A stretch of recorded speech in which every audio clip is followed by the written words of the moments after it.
Greetings, everyone, and welcome to the Produce Buzzers podcast. We are so happy you have joined us today, and I think you will be too after the show is over, because you will learn a lot about fresh fruits and vegetables, how to select and store them, how to prepare and cook them, and surprising facts about their history and origin. We hope it inspires you to eat more fresh fruits and vegetables, not only for your health, but also for your delight and pleasure as you explore their amazing world of taste and delicious flavors. Eating more of them will transform your life in so many positive ways. So settle back, relax, and get ready for another delicious adventure with the Produce Buzzers.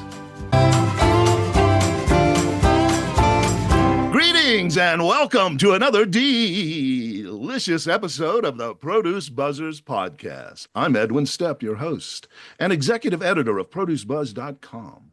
I'm joined once again by Teresa Nolan, the founder and president of Produce Buzz, along with Rick Stepp and Cynthia Benedetto, both contributing editors to Produce Buzz. Now, Produce Buzzers podcast fans, this week we're going to hear about some very important work being done by organizations helping to alleviate hunger.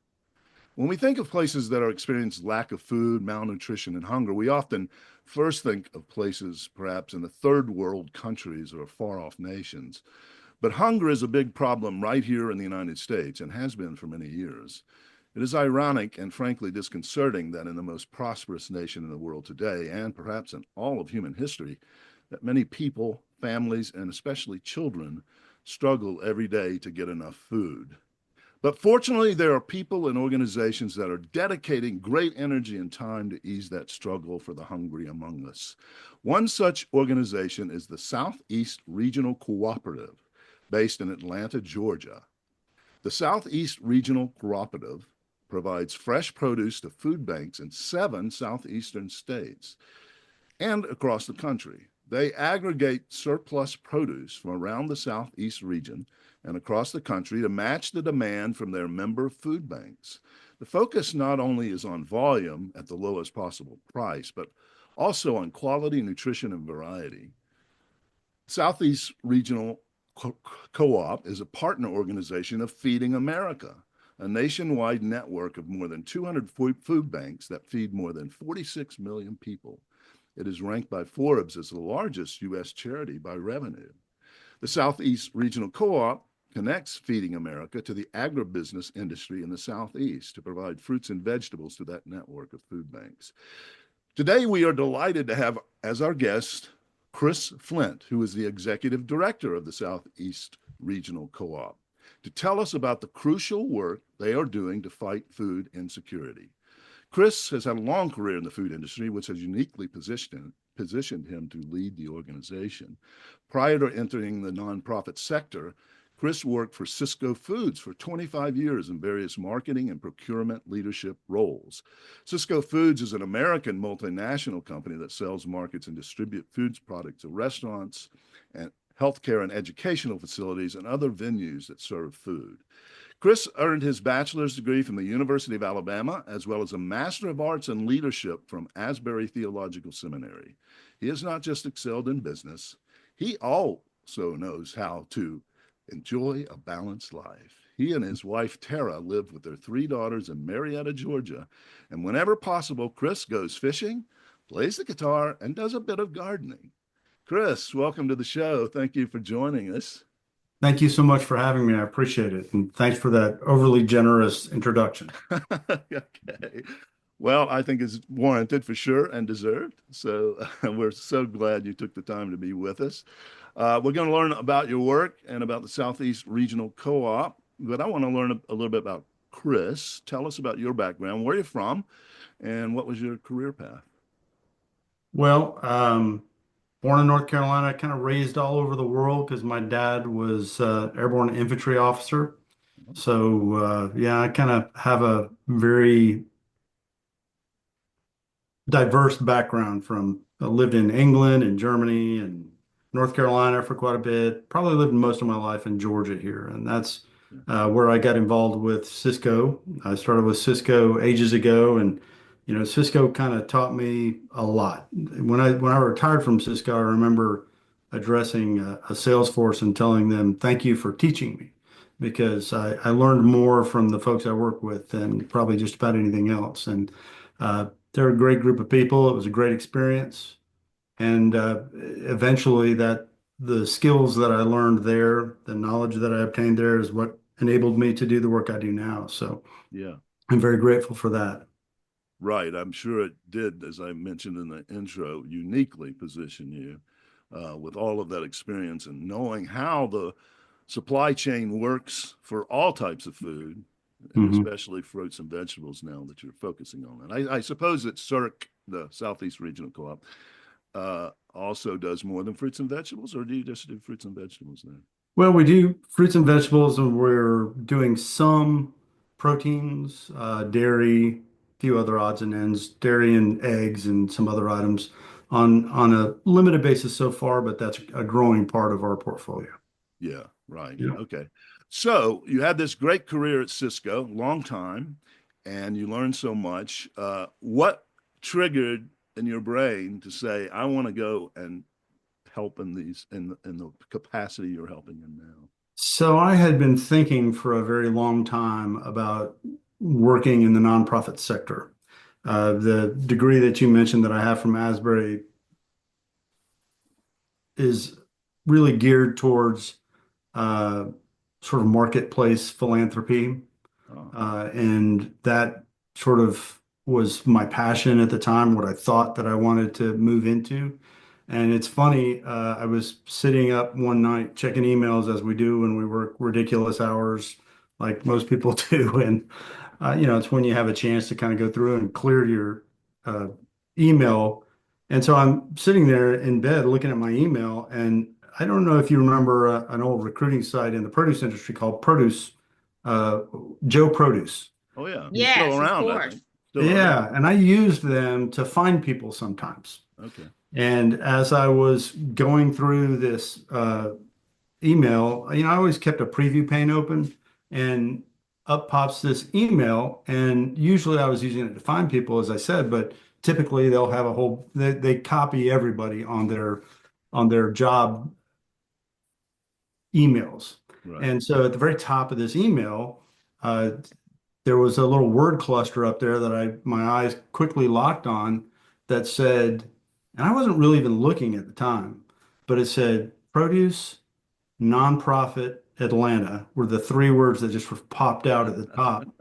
So I read it. I just would have thought I don't need anybody right now, and I would have deleted it. But I saw that, and so I read this email, and I remember handing my laptop to my wife and saying, "Read this and see if you think somebody's been following me around," because it kind of perfectly described my skill set and my motivational set at the time. Yeah. I knew that I didn't really know the industry that I was suddenly thinking about moving into, but I knew my own skill set and motivational set. And I thought, well, it's worth a call. And I knew some of the people involved. I knew Kyle Wade from Atlanta Community Food Bank just barely. I knew some other folks in the nonprofit sector around Atlanta. So I made a few phone calls, and one thing led to another. And that's how I wound up there. Yeah. And so it was sort of Providence, and I'm very grateful. As I was very careful to say during the interview process, I really don't know what I don't know. And that has proven to be true. And almost 8 years now since that happened, I've learned an awful lot. And there are still days where I'm just sort of really surprised and amazed. And yeah, it's been a great journey. But that's kind of what led me there. There was call it a calling, but there was a desire to work in the nonprofit industry. And even though I wasn't really looking very hard at the time, or wasn't really even looking, it just was the perfect fit at the right time. That is the heart and the attribute of wisdom, what you said. You don't know what you don't know. I think that is when we come to realize that, and we can humble ourselves a bit and really search for the right information and answers to whether it's our career or life or whatever. So I really appreciate you saying that. I think that has served you well. Hope So so. Yeah, that's okay. Well, tell us a bit more about your experiences, that transition from Cisco to the nonprofit world. It's what was that experience like? Um, it is a remarkable culture shock, I would say. In a great way. I mean, the people that I would meet were always amazing and really strong in their commitment and their desire to do the work that they're doing. They don't do it because there's big money in it. I can tell you that. They do it Right. because they want to serve and I've really and they come from all walks of life. They come from a really diverse group of folks that have come together to do this work. And it's just been a real blessing in that regard. The things that sort of, the first things that sort of surprised and amazed me were the amount of work folks are able to do sometimes with very limited resources. Yeah. And there's an old saying in the food banking industry that I learned pretty quickly, which is if you've seen one food bank, you've seen one food bank. And That's it good. really is true. I mean, you'll have Atlantic Community Food Bank or City Harvest in New York or Second Harvest of Central Florida that are these really big food banks with in urban areas with large budgets and lots of folks, all of whom are still trying to do this work on budgets that are shockingly small for the size organizations they are. And then you have little tiny food banks dotted in all around amongst them in rural areas that are doing this work on even less of a budget on a shoestring.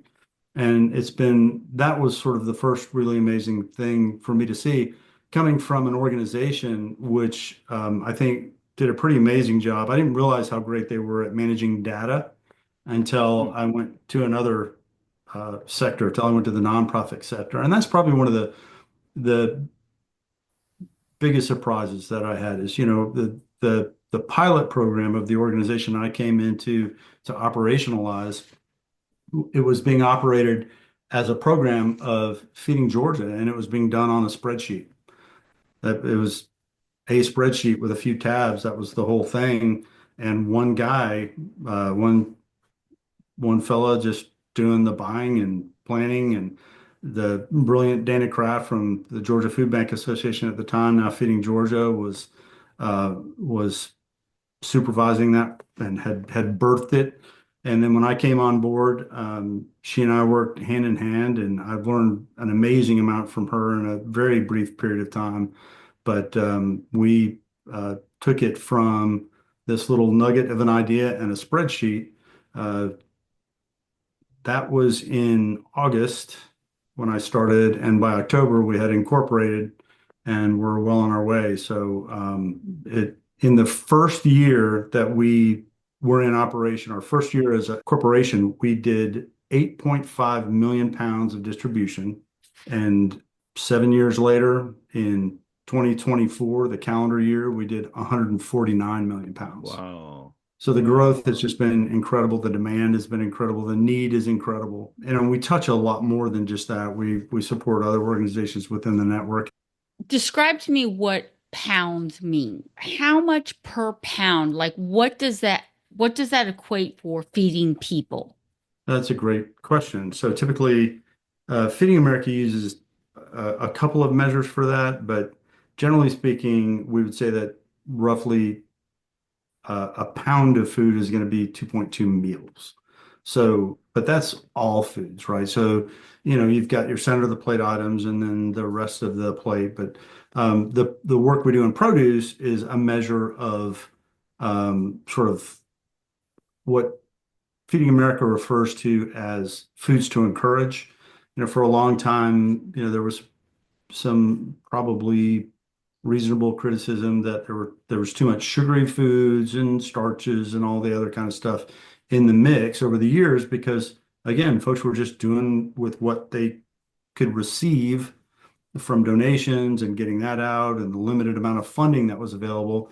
But as the demand has grown and the need has grown and the service has grown, that's expanded and a lot of that less desirable foods been replaced by what we refer to as foods to encourage, which would be obviously proteins and wholesome perishable products like produce. So it's a little funny that you mentioned the question about pounds, because it's a question I always have. That was one of the other funny things that I came to realize as I came into the nonprofit world, into Feeding America. Everything sort of is driven by pounds. So every cost is measured in pounds distributed. You know, I can tell you how much our cost of acquisition for the food is per pound. I can tell you what the freight is per pound. I can tell you what, every measure you can imagine is we look at it in terms of pounds. And I try and encourage folks to look at it other ways. For example, the weight and nutrition involved in a potato and some collard greens, it's different, Yeah. right? Yeah, And each has value. Other leafy greens too, Right. especially. Each has value, compared. and each is nutritious in its own way, but they weigh an awful lot. The network understood that really there was a need for much more nutritious, well-rounded offerings. I think that's what I'm sort of driving at. So being careful about things that were high in starch and high in sugar and high in salt and all those things, and instead focusing on what the network refers to as foods to encourage. It really doesn't matter, what format they come in. The food bank network is very happy to receive anything from cans of tuna, cans of chicken. Food banks love that because they're very easy to distribute. They work well in a box that you can give to a neighbor. They have shelf life. Yeah, absolutely. They have great shelf life. But also, there's a really big move towards fresh or frozen, typically frozen proteins now as well. We exist as a support organization. We're a service organization, and we provide support to food banks. That's what we do. Our food banks, and I always try and make sure folks hear this message, that our food banks are the face in their own communities and across the country. They are the face of the hunger relief effort in their communities. They're who does the really difficult, challenging work, facing agencies that serve persons in need and facing those persons themselves. And it's an amazing bit of work that they do. We just happen to have a set of skills that are fairly unique. We're fortunate to be in a position to offer those skills to them. They do the hard work, though. We're just here to support them any way we can, and we do logistics and procurement. Obviously, we do a lot of procurement and a lot of logistics, and grant administration, programmatic grant administration that we do as a pass through for on behalf of Feeding America. Typically, that in itself is an interesting administrative challenge. It's interesting that we have a mission, right? And a big chunk of that mission for us happens to be administrative work. Sometimes you feel sort of, as you're behind the scenes, plugging away, doing this hard work, people don't feel the sense of accomplishment that they might feel if they're standing in front of somebody in need, perhaps. So it can be difficult, especially when we get into this difficult season where we're so busy, but it's still rewarding no matter what. On my toughest days, I put my head on the pillow and just know that we did some good work today, even if we're quietly doing it behind the scenes, and we like that. So what I encourage my folks to do is periodically just go out and do a day of service. Do it with a food bank or an agency, one of their agencies, and that way you get that sense of things. And it's important to see the end result of the work that you're doing, and then come back to the office feeling a little bit refreshed and ready to do it again. The Feeding America Network as a whole is focused on building out capacity. And one of the questions that you had asked at some point, there was a question about things that are a little bit challenging in terms of distribution. And one of those things, the first thing when people ask me that question that I will say is unquestionably capacity. So one of the things that I like to tell folks is really America does not have a problem. We can find the food. I'm confident that we can find the food. The food's there. We have to figure out how to keep some things out of a waste stream, yes. But the food's there. The challenge oftentimes for us, and what we've met with challenges on sometimes, is capacity.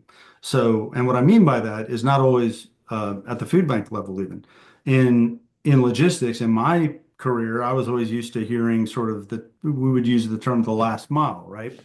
And that's something that Cisco, my former employer, excels at, right? We understood that last mile. We were really good at that last mile. They've gotten even better at it since. What does that mean, the last mile? So, making sure that end user in my old world, the restaurateur, the Hmm. person operating the kitchen in the hospital, whatever the case may be, or at a school, that they had access to exactly the product they wanted when they wanted it at a price that was fair and accurate. Those kind of things, and that logistics piece of getting it there on time, in good condition, all that. That's what I mean by the last mile, right? So that end point of service is handled as efficiently and accurately as possible. And in the food banking world, if I were to continue that analogy, right? So we have our big central distribution warehouses in the food service industry nowadays, and then we have the warehouses that are more local or regional, and then they handle distribution to the restaurants, hotels, hospitals, whatever, which are a little bit in the food banking world. That's kind of not unlike what we do in a way. So the food banks are like a Cisco warehouse distributing to agencies, which are like a restaurant or a hospital or what have you in that other world. So it's a similar structure in some ways, in very limited ways, but in some ways it is analogous. So that the challenge being, though, that if you think of the types of agencies that food banks distribute to, Hmm. and I'm going to use, for example, a pantry at a church. A pantry at a church is probably very under-resourced. It's a challenge for them to do the work that they do sometimes, especially in rural areas, especially when there's great distances between such places, so that it's difficult for the neighbors in need to access the foods. It's difficult for them to get freed up from maybe two jobs that they're already working just to try and feed their family, and then get all the way over to that distribution point that may be 40 or 50 miles away when they have a limited amount of time to do so. And it may not coincide with the hours that they're free for, or they may have transportation challenges. There's all kinds of things that are these capacity challenges that I'm referring to. And it can even be, in some cases, at the food bank. So when I say that Feeding America has spent a lot of effort on addressing these challenges, it's procuring larger industrial size refrigeration systems for their facilities. It's providing smaller types of refrigeration for their agencies even. There have been huge efforts in terms of grant funding for that type of work to build out that capacity somewhat. As much as we can for the sake of things like carbon footprint and just sheer efficiency, we try and do as much as we can direct from a grower to a food bank, because that's one line of distribution, right? So we keep freight costs down, we keep any kind of ancillary costs down. But we also do value added work. And one of the things that I tell my team is we have to add value. We're a fee-based organization technically, and so we have to add value. If we don't add more value than we collect in any kind of revenue, they're out there trying to raise money. It's them that's funding our existence, so we have to add really good value. And so the way we do that is by creating efficiencies on the supply side. When we first started, this was one of our primary deals. We've since developed into more services than this by far.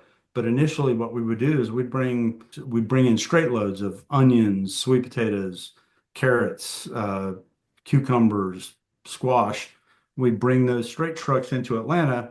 Then we'd mix them into trucks that might have 5, 6 items on them, so that a smaller food bank, especially, that's a convenience to them. They don't have to worry about moving through a whole truckload of product. We have food banks that would have a difficulty moving through a half a load of produce, let alone a full truckload of produce.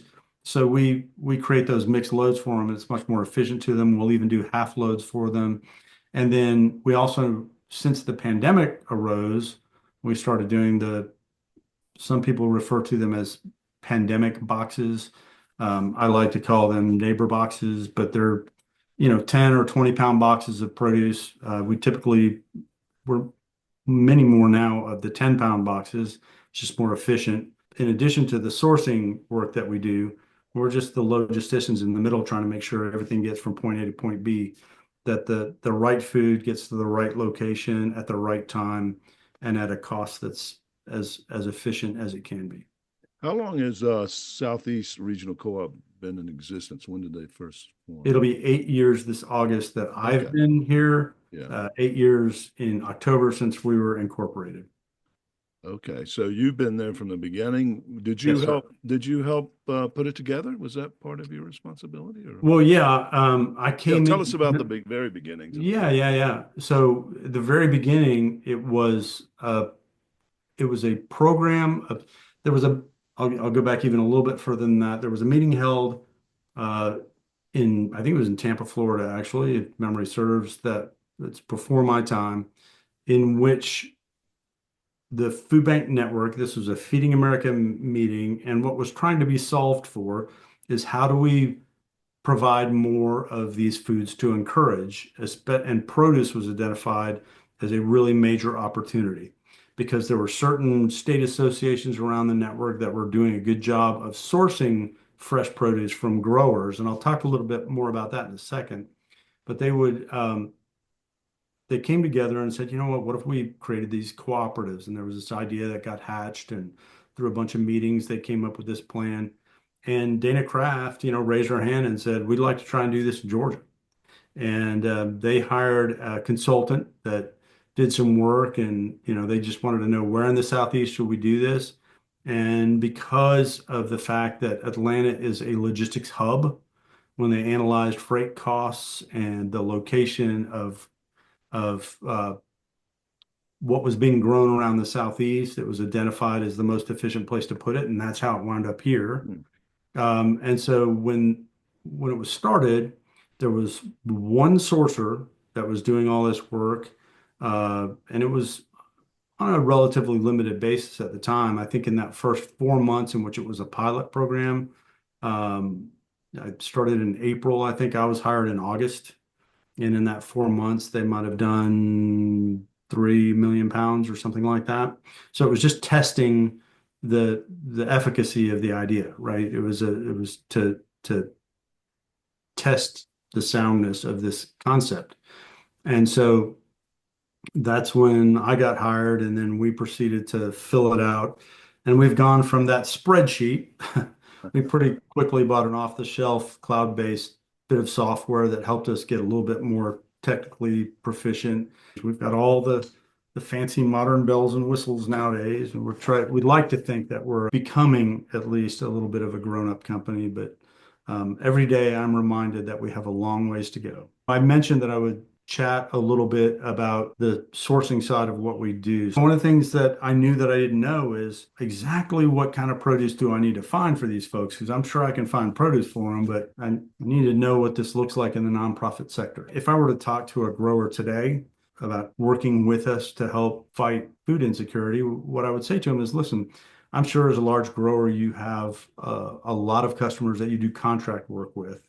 And if you find that you have a surplus of produce that either doesn't meet that spec, or maybe it does meet the spec, but you just have too much of it, I wish you'd call us so we can talk.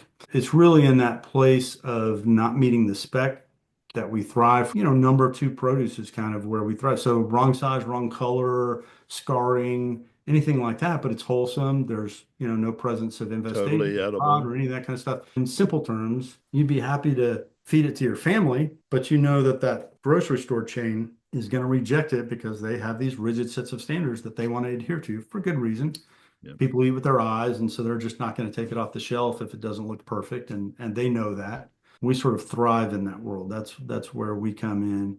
And we have growers too that send us number one all the time just because they care. And they donate. So it's not always distressed or number two, but exactly. The majority of it is. And we do a good bit of distressed product too. We're who a lot of our growers call if they have a product that's, a load that's been rejected. And I'll tell you a little story about a time when I got a call from, it was actually Atlanta Community Food Bank, and they had a funder who wanted to do a film about the work that Atlanta Community Food Bank was doing, and they wanted to see some produce getting harvested. And they called me, and I said, "Great, we'll set it up." And so I took them down to Hendricks Farms in Metter, Georgia, a good supporter of us for many years. And Kevin Hendricks had us out in one of the fields where he was uh, harvesting watermelons that day. And as often happens, about 2 o'clock in the afternoon or so, the guys had these drones up in the air. They were taking footage, the film crew. It was really cool. They interviewed Kevin. They asked me some questions, but they had these drones up over the field, flying up over the field. And as often, about 2 o'clock is what happens in one of those areas is the crew's done because it's the heat of the day, and they go get under the biggest oak tree nearby and start eating their food and relaxing before they head back. And I saw all that happening, so I kind of knew what was going on. And I said, "Kevin, you're done in this field, right?" And he goes, "Yeah." I said, "You going to harvest anything more out of here?" And he goes, "No." And he said, "The last 3 loads were for you, and we're done in this field." And I said, "Okay." And I went over to the film crew and I said, "Don't put it away. Send it back up in the air. And I want you to look for the white spots on the ground." And he sends it back up, and here's the little monitor, and I'm looking with him, and I see, and I said, "That's all watermelon." And he went, "What?" And I said, "Yeah, that's all watermelon. That's thousands of watermelon in this field." It was probably about an 8 or 10 acre field. I said, "There's thousands and thousands of them down there." And he goes, "I know, I can see them." And he said, "Why aren't they taking those?" He said, "They'll never sell them at retail, and they can't do this all day, every day for us because we can't pay them to do this all day, every day. They're doing it out of the goodness of their heart and because they can, make sure to at least generate enough revenue from us to sort of finish paying for everything else, maybe." We typically do what's called a PPO program with a lot of our larger growers, which is picking and pack out cost. We're just basically paying for their input costs.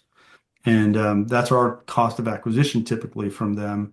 And many of them are really good about it and do that for us even with some number one product. But on this particular day, it was a perfect opportunity to show that film crew really kind of where our bread and butter is. It's in that none of those last 3 loads of watermelons would have been harvested if it wasn't for us. Not if it wasn't for us, if it wasn't for the kindness of Kevin's heart taking care of us is a better way to put that. And but that gives you an understanding. So that's what's called a sunburned watermelon. It's white on top because of its exposure to the sun. Nothing wrong with it. And most of the people that are from around there know that might eat as better or well or as well or better than its perfectly tiger striped counterpart that's going to the grocery store. Yeah. But the perfectly tiger stripe counterpart to that watermelon is what those grocery stores want, and it's what Kevin can successfully sell. Yeah. And I explained, one of your questions I know that you asked is, what are some of the challenges that create food insecurity? And the reality is we grow enough food. Very definitely. I mean, there's a fairly complicated math problem that you could walk through that would demonstrate to you quite clearly that we grow enough food so that it's estimated that 30% of the food produced in America goes to waste. Oh, wow. In some way, shape, or form, which is quite a lot. And I've seen higher when it comes to fresh produce. yes, yeah. So the accepted shrink in retail is much higher than it is, for example, in food service, because you can kind of control that a little bit more in food service. Yep. But then what happens when it gets to the restaurant? I've said to people in the past that we don't so much have a food production issue as we do a leftovers issue, right? Do you work with any farmers that will grow the number that you need? We make arrangements with growers at time to do what you're talking about. So, and there are food banks across the country and some of our counterparts around the country that have worked out what some people refer to as a grow a row program, right? So grow one row for your food bank, right? If you've got a field, one row is for the food bank kind of thing. It's really just become more complex than that nowadays because of the volumes but for example, there's a grower in South Georgia that 2 years ago committed to setting aside a pretty significant portion of acreage in the corn that they grew that year for us. And, we had about all the corn. We moved a lot of corn that year. And, it was kind of funny because I'm not going to talk about who it was, that they almost never, one of the cool things that a grower can do with us is we're considered a nonprofit that works in the hunger relief sector. So as such, we are subject to the special deduction under IRS 170E3 for charitable contributions if you're a farmer. And so they can write off the difference. And this is a very rough description of the way this formula works. It's a very simplified version. It's a little more complex, but our larger growers have, accountants that work for them that could explain it a lot better than I can. But basically, I'm not an accountant, so I'm not going to act like one. But it's the difference between their input costs and that they provide the product to us for, and the actual market cost of the product. They can write off that difference. Right. And so, provided their intent is to sell it to us for their actual input costs. I love this concept of grow a row. It reminds me of the biblical principle of not, leaving the corners of the field ungleaned. Exactly. Where people come and, people out there in the community can just come and get whatever they want. I'll give you a Hebrew word for that. It's called piyah. Oh, and what is it again? Say it again. It is the very thing that you're talking about, the intent to leave behind a portion for the sojourner. Right. Yes. And you say the word is piyah? Piyah, yeah. P-I-Y-A. We've had years when there's almost no way we could place the amount of cabbage that was offered to us, for example. Same with cucumbers sometimes. It's been different things in different years. Sometimes it's watermelons, but it's difficult to describe because, and this is why I say I don't know always that we have a problem with supply as much as we have a problem with distribution. And that's mostly what we're here to solve for. And Feeding America has gotten much better at this. Feeding America we're on track to distribute over 1 billion pounds of produce in the fiscal year that's about to end at the end of June. And it's really quite remarkable. And, we were mentioning this, you mentioned biblical principles a moment ago. I have the opportunity to speak in churches from time to time. And so oftentimes the subject will have to do with hunger relief, for example. And I'm sure anybody on the call is going to recognize the reference to the feeding of the 5,000. And when you talk about this, one of the things that I always mention is, there were leftovers. He just made the leftovers more, right? Mm-hmm. And I've always said that it's not a problem with obtaining the food or growing the food, even producing the food in this country, not by a stretch of the imagination. It's a problem with the leftovers, like the field that I described that had all the watermelon left in it. That grower has to plan his crop based on the contracts that he has with his customers. He has to say, I need X amount of loads, right? I'm going to need 50 loads out of this field, let's say. To get those 50 loads, he has to plant 60 or so, enough to produce X, because his yield is going to include sunburnt watermelons. It's just the reality of the system that we're sort of existing in right now. Yeah. And and I'm sure those farmers are getting better and better at they are. assessing that. They're getting better and better at the retailers are getting better about controlling shrink. The food service distribution folks have always been pretty decent at that. I used to I'd get a sideways look if we got anywhere near 2%, whereas when I've learned what the shrink level in retail is, it was a little bit shocking to me. Yeah. And that's a whole different world. So one of the streams in the past for produce that food banks have had is retail stores, at the store level. Right. And how that's typically handled by food banks now is what's called agency enablement. So the food bank sort of sets up the deal with the Kroger or whoever, and they have agencies come by and pick it up directly from that location. And that tends to be more efficient, and you don't wind up having to store stuff that doesn't need to be stored any longer than it already has been. Let's talk a little bit about the hunger problem in America. I alluded Mhm. to it in the intro. Do you have any assessment or stats or whatever on how big a problem it is, first of all? Yeah. Well, since I'm sitting in Georgia right now, I can share a few facts about Georgia that are a little bit shocking. So 1 in 6 people faces food insecurity, meaning, and the definition of food insecurity is you don't know where your next meal is coming from. Change the age to under 18 or over 65, and that goes to 1 in 5. Wow. So that's, when you think about your children, I don't like to think of my children wondering where their next meal is coming from, but that's a reality. Right. And, that's the most striking number I could give you, I think. And, and you also have asked if we can eliminate hunger in America. Right. I would say the answer to that question is yes. In reality, I mean, it could be done, right? That we have the technology and the wherewithal to do it.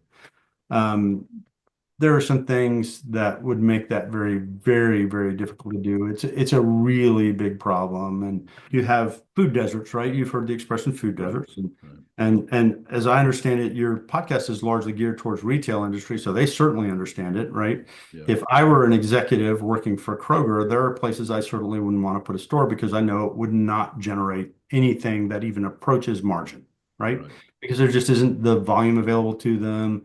There isn't, they're going to want to put the store where, there's plenty of folks that can afford to not only spend money on what they need, but also on what they want, right? Yeah, the impulse buys are big in that. And I would never begin to blame them for making those decisions, right? So there would have to be something, legislatively done to influence that and to maybe provide incentives that would be sustainable for somebody to position a grocery store in a place where they wouldn't now. That's just, but that's, is that likely to happen? And what would the cost associated? And we're in an environment now where costs are being cut. So one of the points that I wanted to make sure and hit upon relates to this. So we're in the sense of funding and declining funding. Mm-hmm. So the cost associated with doing what you asked about in terms of actually eliminating hunger in America would be astronomical and would involve spending tax dollars, right? Ultimately, it's not going to come from anywhere else, right? We all have to decide that my neighbor needs to eat just as much as I do, and that I'm willing to pay for that, right? And that's a very difficult thing to get to in today's world. And so I'll go back to my colleague Bill Bowling, who is largely instrumental in founding the entire Feeding America network. He founded the Atlanta Community Food Bank, which is the second or third largest food bank in the country, but he founded it in the basement of a church. He started in the basement of a church with a pantry and decided, how can we get more of this food, right? That was kind of what he asked himself, and his answer was, well, maybe we need a food bank. And he and others helped create this idea of the food bank, and this is all going back to the 70s, right? Oh, wow. Well, Bill retired about the time I started in this industry. And I call it an industry because unfortunately, that's what it is. Yeah. And as beautiful and amazing and high tech as it is, the Atlanta Community Food Bank is sort of a monument to food insecurity in America, and it's a difficult thing. And so there are organizations around the country that strive to foment systemic change that can help solve the root issues of hunger in America, and which are myriad. And I just described a minute ago one of them, right, which is the whole food desert thing. And it's more than just that, but that's one. And so Bill Bowling, who founded that food bank that has become what it is today, when confronted by people that say, shouldn't we solve, rather than just providing this crisis solution to a long-term problem, because that's kind of what it is. It's a crisis solution, an emergency solution to a long-term problem.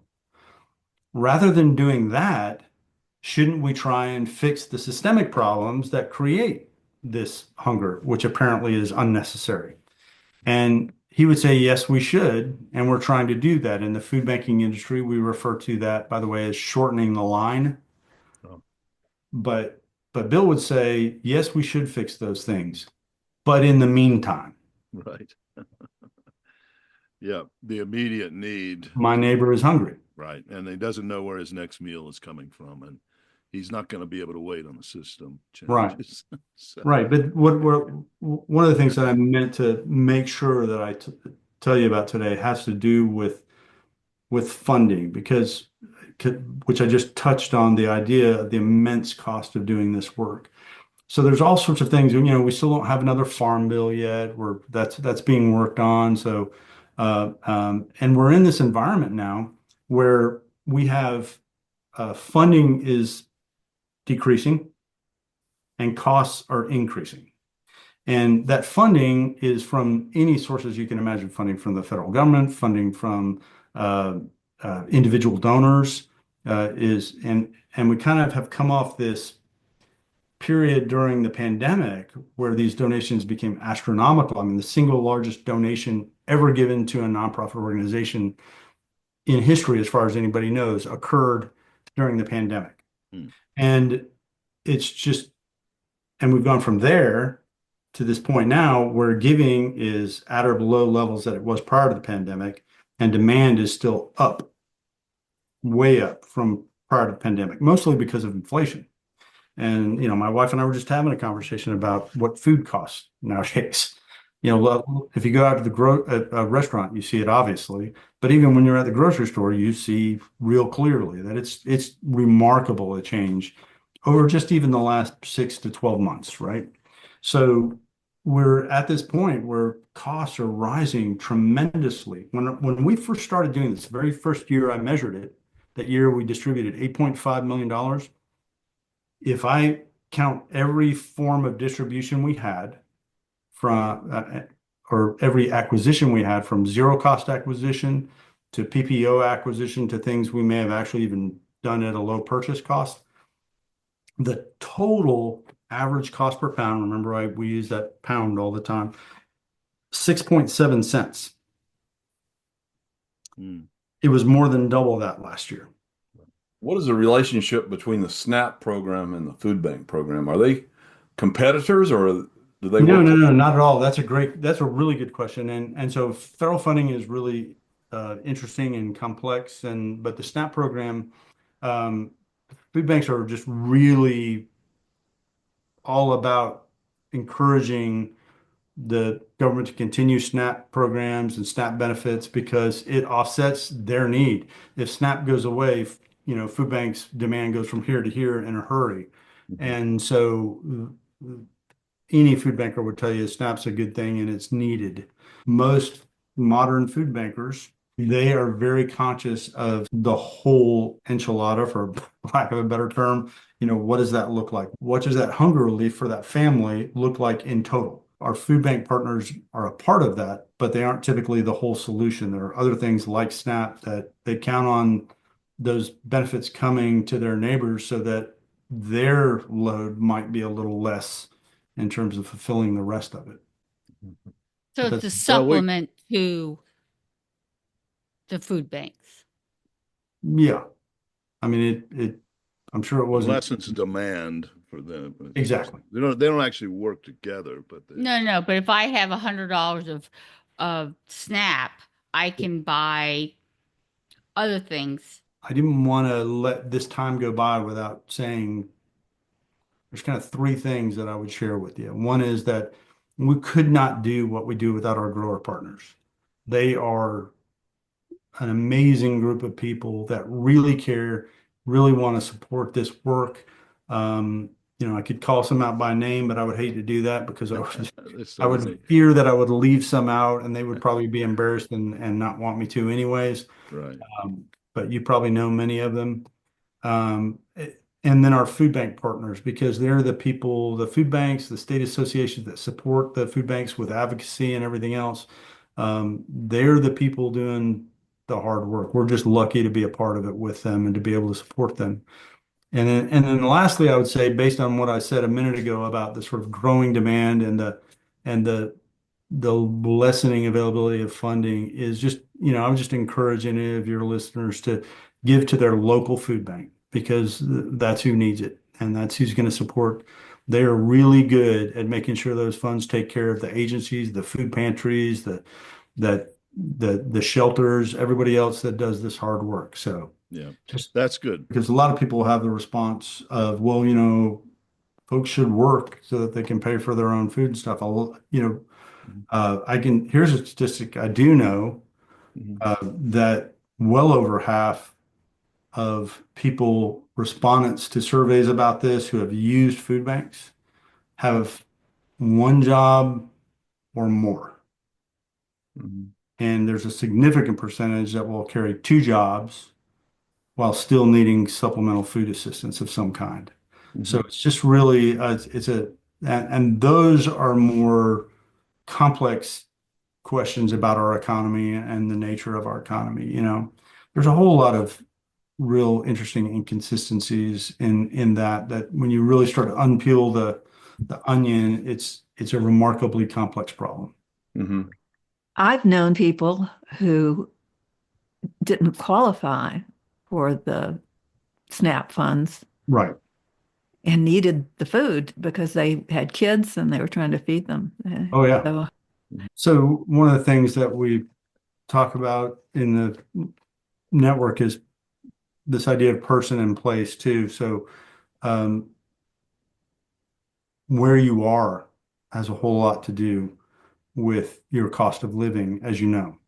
And it's much more than we might realize the impact would have. For example, where I live, for a family of, let's just say a family of three, you would need to spend probably well over $2,000 a month on housing, well over, to house a family of three. And what is the median household income in America right now? I'm ashamed to say I have no idea. It's less than $50,000. So you can really quickly start doing the math. If you talk about needing to have a car, put gas in the car, pay insurance on the car, have health insurance, pay for that house, the math just does not math pretty quickly. And, at those numbers. So it's a really complicated problem. I don't have all the answers. I work with a bunch of amazing people who are trying to find those answers. It's a big problem. It's a complex problem that requires a lot of people who care to solve for it. And I hope that one day we can get to a point where the question that you asked about can hunger be solved for in America is answered. And the only answer to that is if every single person in America realizes that they have to care. Can I leave you with one more quick story? Oh, you can go on as you want. This has been fascinating, very inspirational. So it's hard for me to tell this story sometimes without getting a little bit emotional. I was out west for a conference, a Feeding America conference, when Hurricane Helene hit. And I knew pretty well right away that I needed to just change my flight and get on a plane and come home because we had a lot of work to do, especially when I realized how much damage was done to the interior of the country, especially in Western North Carolina. I have a lot of friends and family in Western North Carolina, and it was just a real challenging situation for everybody involved, obviously. I don't have to say that, but I have pictures of the food bank in Manna Food Bank in Asheville, North Carolina. I remember the first time I ever visited there, and I sat in one of the offices on the where some of the leadership of that team sit, and the window overlooked this beautiful creek. Swananoa River, Yes, maybe. that's Yeah. exactly right. What Yeah. a beautiful view to have out your window. Oh yeah, we love it. It's great. I have a picture from after Helene hit, and the front wall looks like it had a bunch of windows blown up. And when I show people the picture, I have to explain to them there weren't any windows on that wall. Hmm. The water flowed through the food bank. The walls were basically just gone. They were serving 3 days later. They were serving people out of a parking lot in downtown Asheville. Many of them had lost their own homes. I got to flash forward to about 2 or 3 months before this. We had all been on a trip up to Washington, to Yakima, Washington. Myself, about a dozen of my counterparts from around the country, had been in Washington, Yakima, Washington, for a meeting of our co-ops and state associations that do this sourcing and logistics work. And we're out there, and while we were out there, we toured 2 apple sheds. One was Barton Apple, which you're probably familiar with. What an incredible facility. I mean, probably 3 football fields under a roof, all in production, automated. It's the craziest thing I've ever seen. It was beautiful. It was really cool. Then we toured Yakima Nation Farms. Now, Yakima Nation Farms had previously been owned by a European gentleman who decided, you know what, I think I'm kind of done here. And, typical of some of the farm industry nowadays, his kids were like, no thanks, Dad, I'm done too. And so he decides, rather than sell this farm to just, anyone in the shed and this farm to anybody, he decides that the folks that had been working on his farm for all this time, let me talk to them. Let me talk to the Yakima Nation and see what they think. And then Yakima Nation said, yeah, we want to make this work. And so he worked out some kind of very generous deal with them to basically virtually give them this farm. But one thing that we all walked away so impressed by was just how this idea of interconnectedness that they have in their culture was pervasive in their work. For example, we're looking at their ice facility, the ice production facility for when they ice corn and stuff. I said, I've never seen ice chipped like this. This is really cool. This is nice. What's the deal with this ice thing that you got going here? Oh, we make it that way because the salmon fishermen really like it. So we use most of it here, but we also give a bunch of it to the salmon fishermen because they like it. It doesn't bruise the fish. And we're like, that's just one example, a little tiny example of the way that they just thought about how do we work together as a people, and not just them as a people, but everybody as a people. We all walked away from that particular farm visit with a story to tell like that, just going, man, that was pretty amazing. So flash forward now, Helene's happening and everything, and I'm in my hotel room before I fly back to Georgia, calling up my colleagues going, hey, have you got any kind of like oranges, apples, anything we can do? We need some loads. If we can get them donated, that'd be amazing. We'll pay for the freight if we have to. Whatever we got to do, we need to try and get some stuff to Manna Food Bank to help them. So all of them were kind of a little skeptical, about whether or not they can get growers to do that or not. We're all over the country, and I'm saying, don't worry about the logistics. We'll get that covered. I know we can get that covered. So the first person to call me back, guy named Rod Weber up in Washington, who handles the Feeding Northwest. He said, hey, Chris, he said, yeah, I got a call from Yakima Nation and they're going to take care of it. What do you mean they're going to take care of it? Well, they've got at least 2 loads and they think they can do more than that. So you just need to let me know when you need them. They wound up offering 9 loads free. And what Rod told me, one of them said to him, they said something to the effect of, we know that if the land is hurting, the people are hurting, we are. And I think that's kind of how all of us need to think about this problem. Interesting. And we don't need to wait till there's an emergency that looks like what happened in Western North Carolina. Right. There's an emergency now. Yeah. So, well, that was, you alluded to it.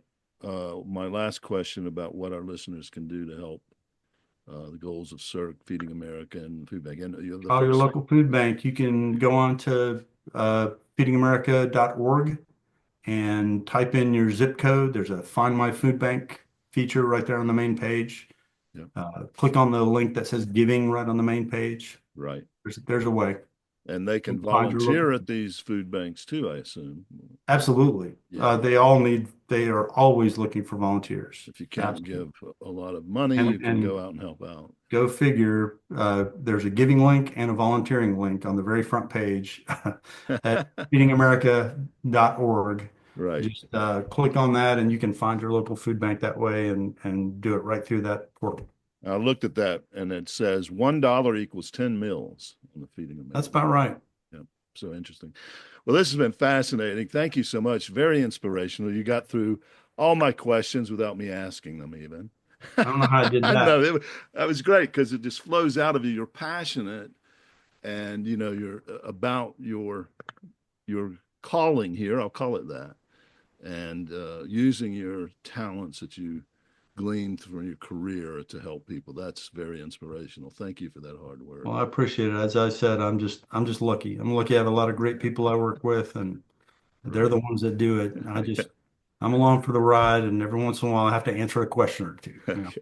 Okay, we're going to let you go, but there's something that we make our guests go through on the Produce I was Buzzers going to say podcast. listeners too. Ugh. Uh-oh. Those poor Uh-oh. bastards have And to I listen didn't to it I didn't too. tell you about it before because I'm afraid you would really chicken out because this ritual is painful. Okay. Here's the deal. Teresa loves puns. Oh, So every episode she brings a pun to the show to torture our guest with, to punish. Most are worse than better. okay. So we call this segment of the podcast Home Grown. Oh, I like it. I love it. So here's how it works. Teresa's pun is usually in the form of a question, Okay. and she puts the question out, and we try to guess what the punny answer is. Okay. And if we don't get it, she'll tell us and punish us. But anyway. I might So- have one for you, Teresa. Oh, wonderful, wonderful. wanna We hear love that. All right. We'll start with Teresa's. Teresa, what's our home grown? Okay. Well, there was a very wealthy woman. She loved having a garden, but she didn't want to do it herself. So she hired one of the best gardeners she could find, and he was out there working hard, working hard, working hard. And he would come and look at the garden, and assess it and everything. And then one day he came out and looked at the garden, and he just went back to her and he said, "I quit." Why did he quit? Okay. So let's think of them. We'll repeat it. Okay. So this woman, wealthy woman, Mhm. that sounds like it's important, hired this gardener to come out, work her garden. And he came, he worked hard, but he got a little frustrated, it sounds like. And then he finally came to her and just said, "I quit." Mhm. Okay. What could that be? Cynthia, come on. He had a black thumb. He was a fake farmer. I don't know. Rick, you got any What? ideas? I don't think he gave us enough clues on this one. But, oh, Can we get a clue? No clues. I quit. That the wealthy woman and the grower, that's your clue. I'm thinking of the movie Being There, Chance the Gardener. Do you remember that movie? I remember Chance, that. Peter Sellers played Chance the Gardener. Yes. That's not it. Uh, What do you think, Chris? You got any So it's idea? a punny answer. Yeah. He had, I don't know.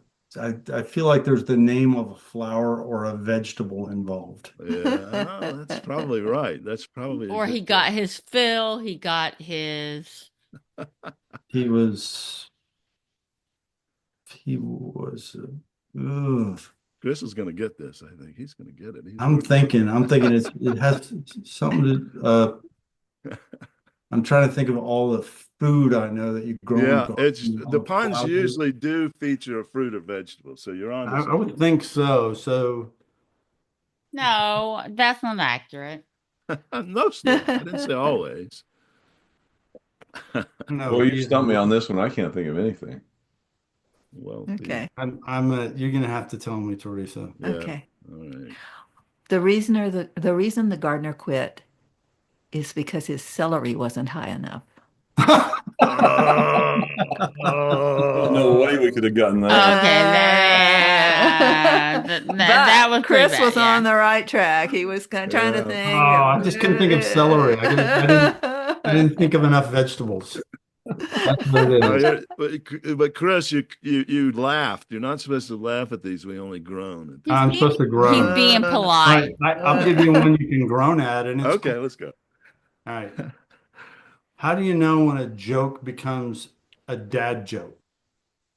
How do you A know? dad joke? Yeah. When does a joke become a which is- dad joke? Which is equivalent to bad joke. How do you know when a joke becomes a dad joke? That's a Boy, that's a tough one. stumping me. Yeah. Okay. Want me to give it to you? Yeah. I think so. It's a parent. Ah! You know what? You may send in your puns because yours are just as bad as Teresa. Okay. That's a bad one. And we're proud of our bad puns, That's right? right. Exactly.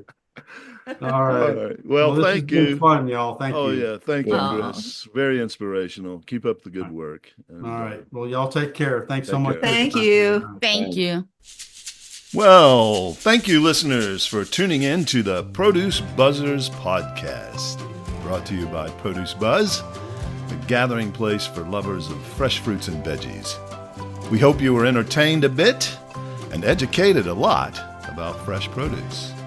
Be sure to join us next time, and please tell your friends to do so as well. Like, share, and comment on our Produce Buzz Facebook page, and check out our website at www.producebuzz.com. There you will find articles about fresh fruits and veggies, how to select, store, and prepare them, as well as lots of interesting facts about all the wonderful bounty the earth provides for us. Until next time, be fruitful and don't forget to veg out.